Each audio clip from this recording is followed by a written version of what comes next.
होती है वो होती है 10 मीटर की, लेकिन अगर आप 4 मीटर के रेंज में आ जाते हो ग्रेनेड के तो आप सीधे नॉकडाउन हो जाओगे।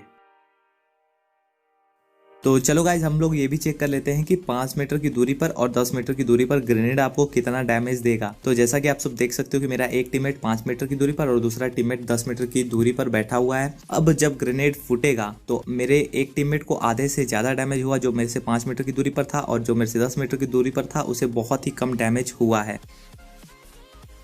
तो गाइस जैसे ये एनिमी प्रोन है एक कवर के साइड में, अगर वैसे ही आप भी किसी कवर के साइड में प्रोन हो और ग्रेनेड आपके 1 मीटर के रेंज में अगर गिरता भी है तो भी आप नॉक नहीं होने वाले। क्यों? क्योंकि जो कवर रहता है वो ग्रेनेड की पूरी रेडिएशन को ब्लॉक कर देता है। इसलिए जब भी आपको ग्रेनेड दिखाई देता है तो हमेशा एक कोशिश करो कि आप एक कवर के पीछे छुप जाओ। अगर आप एक गाड़ी के कवर में हो और आपके साइड में जस्ट ग्रेनेड पड़ता है 4 मीटर के अंदर और आपको लगता है कि आप नॉक नहीं होने वाले, तो आप गलत हो, क्योंकि गाड़ी के जो टायर्स रहते हैं उनके नीचे बहुत अच्छा गैप रहता है जो कि ग्रेनेड की रेडिएशन को ब्लॉक नहीं कर पाता।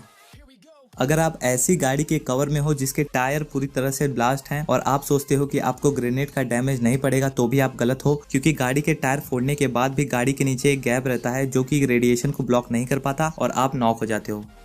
गाइज वैसे तो आप लोग 50 मीटर की दूरी तक ही ग्रेनेड को फेंक सकते हो, लेकिन इस ट्रिक में मैं आपको 80 मीटर की दूरी पर ग्रेनेड कैसे फेंकना है ये एक्सप्लेन करने वाला हूँ।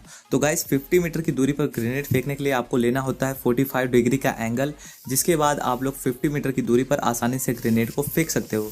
लेकिन 80 मीटर की दूरी पर ग्रेनेड को फेंकने के लिए आपको करना क्या है कि जैसे ही आप ग्रेनेड को छोड़ते हो आपको तुरंत जंप का बटन दबाना है, यानी कि आपको जंप करके ग्रेनेड को फेंकना है। ऐसा करके आप लोग 80 मीटर की दूरी तक आसानी से ग्रेनेड को फेंक सकते हो। ये ट्रिक बहुत ही ज्यादा हेल्पफुल है अगर आपका एनिमी दूर रहता है तो गाइस जब भी आप घर में रहते हो या फिर किसी कवर में रहते हो और आपके सामने एनिमी है तो ऐसे टाइम पे आपको पीक लेकर एनिमी के ऊपर ग्रेनेड फेंकना है, नहीं तो वो आपको आसानी से नॉक कर देगा। जब आप पीक लेते हो तो आपकी जो बॉडी रहती है वो खिड़की में या फिर कवर के बाहर एक्सपोज नहीं होती और आप उसे आसानी से नॉक कर सकते हो, तो इसका जरूर यूज करिएगा। गाइज ये वाला पॉइंट बहुत ही ज़्यादा इंपॉर्टेंट है, तो इसको ज़रा ध्यान से देखना। होता क्या है कि जब भी आप किसी एनिमी के ऊपर रश करने जाते हो या फिर जब भी आप एनिमी को स्पॉट करते हो किसी घर में, तो आप सीधे ग्रेनेड कर देते हो, लेकिन आपको ऐसा नहीं करना है। आपको साउंड से और मैप में देखकर पता लगाना है कि एनिमी की एग्जैक्ट पोजीशन क्या है। जैसे कि इस क्लिप में मुझे समझ में आ गया कि एनिमी इस घर में तो है, लेकिन इस घर में जो छोटा सा कमरा है उसमें है, तो मैंने ग्रेनेड निकाला और कुछ ऐसे फेंक दिया और मैं इतने कॉन्फिडेंस में गया बाहर वहां से कि मुझे पता था कि वो नॉक ही होने वाला है। तो ऐसा करके आप साउंड का यूज करिए और मैप में देखकर एनिमी की पहले पोजीशन पता करिए, उसके बाद आप ग्रेनेड निकालकर उसे नॉक करिए और ग्रेनेड हमेशा वेल कुक्ड ही डालिएगा। तो गाइज आप लोगों के सामने एक ऐसी सिचुएशन जरूर आती है जब एनिमी आपका पेड़ के या किसी पत्थर के पीछे छुप जाता है, तो उन लोग को नॉक करने के लिए आप लोग क्या करते हो कि ग्रेनेड निकालते हो और फेंक देते हो सीधे, लेकिन उसे थोड़ा भी डैमेज नहीं होगा क्योंकि पेड़ या पत्थर पूरा जो डैमेज रहता है उसे ब्लॉक कर देता है।